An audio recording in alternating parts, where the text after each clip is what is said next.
Hello, faith believers, family, and friends. It's so good to be with you again today as we come to celebrate the Word of God. We are going to pick up in the book of Acts, and we'll start in chapter 23 as Paul is getting ready to continue his ministry and the spreading of the gospel. Verse 1 says, Paul, looking intently at the Sanhedrin, said, "Brothers, I have lived my life before God in all good conscience until this day." But the high priest Ananias ordered those who were standing next to him to strike him in the mouth. Then Paul said to him, "God is going to strike you, you whitewashed wall. You're sitting there judging me according to the law, and in violation of the law, you're ordering me to be struck." And those standing nearby said, "Do you dare revile God's high priest?" "I didn't know that he was a high priest, brothers," replied Paul, "for it is written, you must not speak evil of a ruler of your people." When Paul realized that one part of them were Sadducees and the other part were Pharisees, he cried out in the Sanhedrin, "Brothers, I am a Pharisee, a son of a Pharisee. I am being judged because of the hope of the resurrection of the dead." When he said this, a dispute broke out between the Pharisees and the Sadducees, and the assembly was divided. I want to talk from the subject today, who's in your corner? Who's in your corner? When I was young, I used to love watching boxing. Two opposing men would meet in the middle of the ring to prepare for the fight ahead of them. The rules were given by the referee, and the fighters were looking intently at each other. They called it staring each other down. And they were given the last minute instructions, and then the bell would ring. They would tell the boxers to go to their corners, and then when they heard the bell, they would come into the middle of the ring and begin sparring. They would begin boxing. The crowds would be split, one rooting for one, the other rooting for the other boxer. But when the bell would ring again, no matter how fierce the competition was, no matter how badly bruised they were given the opportunity to go to their individual corners. And in those corners, they were given instructions, and they were given refreshment. But after being given instructions and after being given refreshment, they would have to start the battle all over again. I didn't understand, and still to this day, I don't understand how you could go in and be brutally beaten and go back to your corner and then come out again. But that seems like this is exactly what happens to Paul. Paul has been beaten. He has been run out of town. He has been scourged, whipped beyond measures. And here he goes, and he is speaking truth. He is doing what God called him to do. He is preaching the gospel. And he is sharing his experience with this Sanhedrin court. And it seems like because of the message that he's preaching, the message that he's giving, there is an uproar. Verse 1 and 2 says, Paul, looking intently at the Sanhedrin, said, "Brothers, I have lived my life. I have done in my life what is pleasing to God in all good conscience till this day. But the high priest, Ananias, ordered those who were standing, strike him in the mouth. So the first thing that I want to say to you, my brothers, you have to know who is opposing you. You have to know which corner to go to. Who is opposing you? Paul is opposed by the high priest. He is the principal member among the high priests. He is the most important priest in this priestly order. And what does he do? He opposes Paul's message. Insomuch, he orders them to strike him in the mouth. And the reason why is because Ananias disliked Paul's claim of innocence. He didn't like Paul's claim, so he commanded his servants, strike him. In other words, I don't want to hear the message that Paul has to give.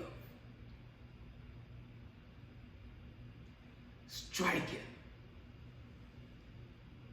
It would be sad, brothers and sisters, that you would be in fellowship, that you would be in Christian fellowship, and you would want to go to your corner to receive refreshment, receive renewal, receive hope. And when you get to your corner, you are struck by the idea that someone does not want to hear what you have to say.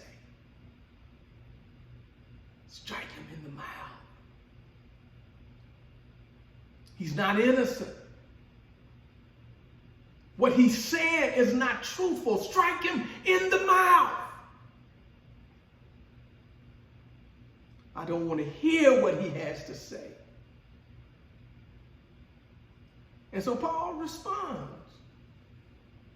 Because Paul understands that he's not in his corner. Paul not knowing, Paul says to him, God is going to strike you, you whitewashed wall. You're sitting there judging me according to the law, and you are in violation of the law yourself. You whitewash. You cornea, you whitewash that one who pretends to be something that he isn't. You whitewash, you hypocrite. You're calling me a traitor to the principles of our fellowship with God. But look at you. Jesus said it himself when he said, woe to you, you scribes and Pharisees, you hypocrites. You are like the whitewashed tombs, which appear beautiful on the outside, but inside are full of dead men's bones and every impurity. In the same way, on the outside, you seem to be righteous to people, but on the inside, you are full of hypocrisy and lawlessness. Whitewashed. You have to know who's in your corner. Do you have someone in your corner who looks to be for you, but in actuality is against you? Do you have someone in your corner who's saying the right things in front of you, but behind you is cutting you? Do you have someone that is in your corner that you believe is trying to support you, but on the outside they are all for you, but on the inside they are ripping you apart? He said, hit him in the mouth. Shut him up. Don't want to hear anything. You see, striking a person while giving a testimony was illegal. And this high priest understood the law. But at that point, he did not care about the legality of it. He just wanted Paul to hush his mouth. He wanted Paul to shut up. And brothers and sisters, there are people in your life that are like that.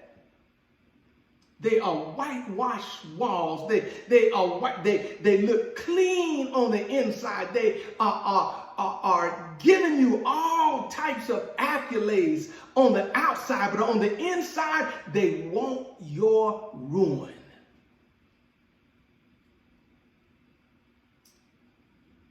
You got to make sure, brothers and sisters, you have to make sure that you know who opposes you. But then you have to know who's defending you.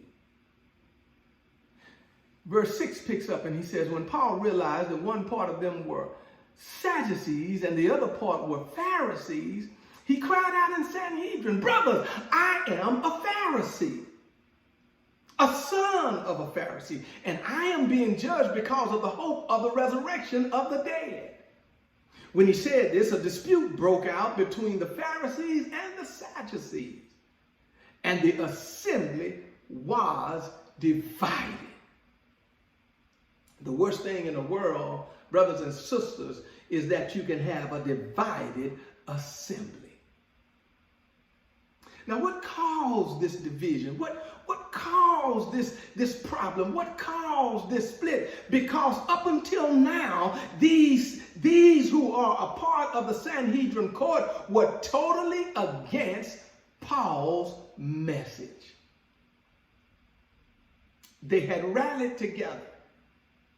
And we know that the Pharisees have always brokered deals against God and against God's people.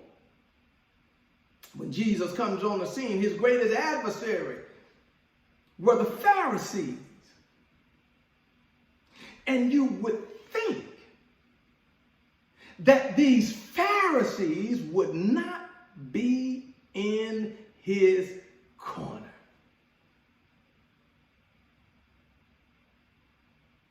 They are about the law. They are active in proselytizing. But Jesus said it this way, woe to you scribes and hypocrites, you devour widows' houses and make long prayers just for show. This is why you will receive a harsher punishment. Woe to you, you scribes and Pharisees, and you hypocrites. You travel over land and sea to make one proselyte, and when he becomes one, you make him twice as fit for hell as you. It doesn't appear that the Pharisees would be someone that would be in Paul's corner. But just like I said, you have to know who opposes you. You have to know who's willing to defend you.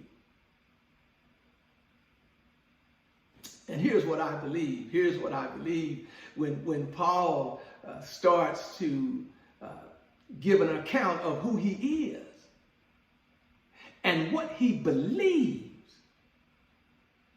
He hits a chord with these Pharisees. He hits a chord. Something pushes them beyond their differences with Paul. Something pushes them beyond their disdain and their dislike for Paul. And it is the hope of the resurrection. Now, they had in common the legalities of the laws with the Sadducees. But when Paul talked about believing in the resurrection, they said, he's one of us. We're standing with Paul. We are standing on his side, and you know how that is. You can have opposing differences, but when there comes commonality, sometimes you join forces. Sometimes when things appear to be opposite, There are things that can draw commonality to make what appears to be opponents join forces. Well, let me see if I can help you understand what I'm saying. I have always been and always will be a Texas Longhorn fan. That's my father brought us up as Texas Longhorn fans. We would watch them growing up, and we would run through the house every time they would score a touchdown. My dad would sing the Eyes of Texas, and we would chant the Texas songs. And so we were just big Texas fans. And there were teams that we, just being Texas fans, did not like. One of them was Oklahoma. The other was Texas A&M. Early on, we had two teams that we never rooted for. We never rooted for Oklahoma. We never rooted for Texas A&M. But around the 90s, the Southwest Conference dissolved and the Big 12 joined. And when the Big 12 joined, Oklahoma joined in, and A&M was already a part of that great tradition of rivalry. And so we finally were able to see all of those teams together. The first time that Texas A&M played Oklahoma, we were torn, because we were brought up Longhorn fans. But you had to root for somebody. You had to go for someone. And so hear me, brothers and sisters, since we had at least something in common with A&M, we had at least a Texas tradition, Texas born, Texas bred, Texas fed. We just chose that we got to side with someone that we had something in common with. And so although we were not Aggies, we were Texans. And so it brought that commonality. And so although these Pharisees may not have been point to point, pen to pen, eye to eye with everything that Paul was saying, they at least had a commonality with the resurrection. And they said, we believe in this resurrection thing. We believe in this Jesus thing. We believe that there is power to raise those who are lost and have died from the dead, and we will see Jesus and our Father again. Commonality. You got to know who's in your corner.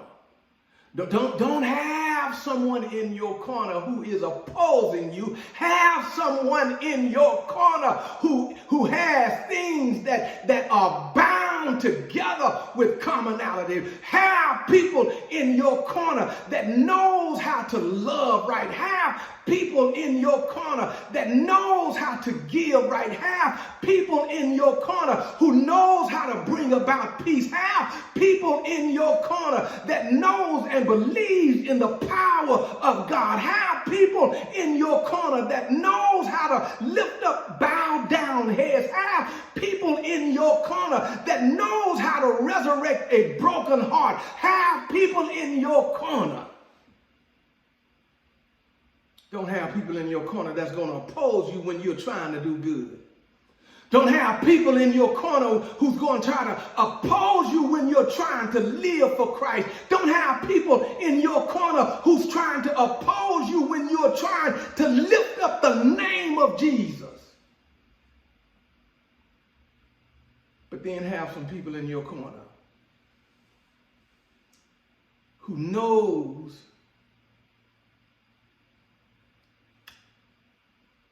and understand who's guiding you. Verse 11 says this, the following night the Lord stood by him and said, have courage, for as you have testified about me in Jerusalem, so you must also testify about me in Rome. Have people in your corner that understand that God is trying to use you to do something great for the kingdom. Have people in your corner that will allow God to use you. Have people in your corner that will allow God to work through you. The Lord stood by him and said, don't lose hope. Don't lose courage. I know what the high priest, I know how the high priest feel about you. I know how the Sadducees feel about you. But you have a mission to carry out. You have a purpose to fulfill. You see, brothers and sisters, when you have the right guidance, it will inspire confidence. I want God leading me. I want God directing me. I want God to show me.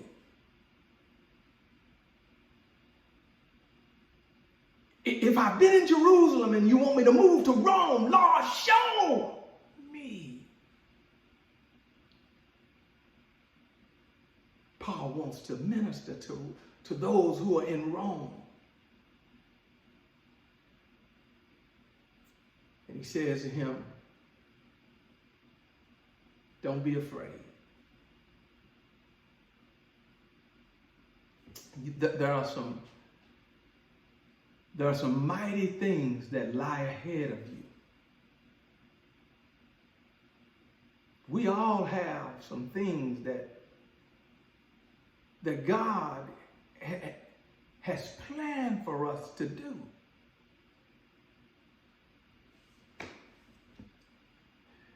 And he's waiting because he's given us our marching orders. Don't be afraid. Don't lose hope because you have people who oppose you. Take courage. Be confident. Know that you're going to do some great work. You're going to do some great things. And I know, brothers and sisters, where we are right now, that sometimes it can be disappointing. Sometimes it can be so overwhelming. But God is saying, don't lose courage, because you're going to make it. You're going to see the promised land. You are going to see what God has in store for all those who believe and trust in him. Don't lose hope. Be confident. Because when you don't lose confidence, when you have Christ that's leading you, you are going to grow enormously. You'll have that type of courage. That one in Psalms talked about when he said in that 27th number, though an army deploys against me, my heart will not be afraid. Though a war breaks out against me, still I will be confident. I have asked one thing from the Lord, and it is what I desire, to dwell in the house of the Lord forever, all the days of my life, and to gaze on the beauty of the Lord and seeking him in his temple. For he will conceal me in the shelter in the day of adversity, and he will hide me under the cover of his tent, and he will set me on a high rock. You got to know who's in your corner. Don't go to the wrong corner. where the opposer is. And don't let someone in your corner who opposes you remain in your corner. Have people that are willing to defend you. Have people in your corner who are willing to stand with you.